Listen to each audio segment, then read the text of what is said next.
Hey, it's Mark Lanier with your video thought for the day. So this week, I'm going after a list sent to me by Ann Parker of some 5 items that are on this sign she saw in a mail order catalog, I believe. But I really like them. Yesterday, if you missed it, was In Happy Moments, Praise God. And you can go back, find that on YouTube and listen to it. But today's is a little different. Today is In Difficult Moments, Seek God. I like this.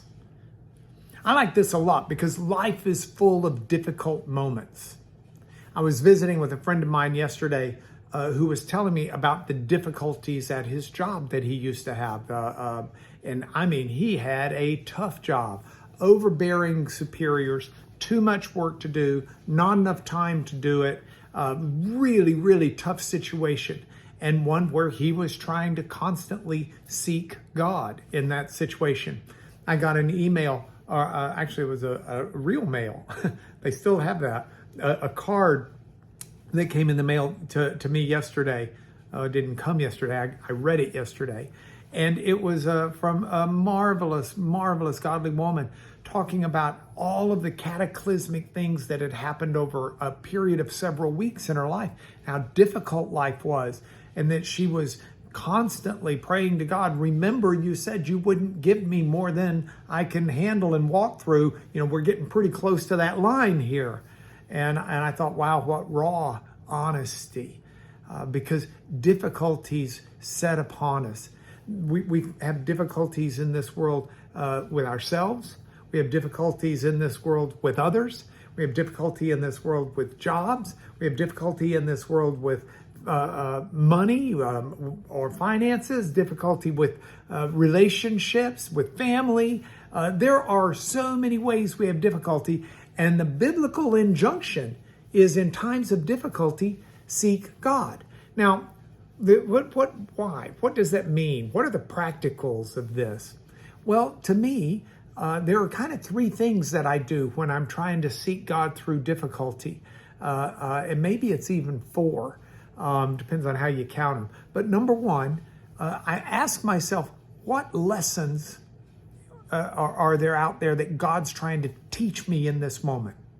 Because there are some lessons that we will only learn in times of difficulty.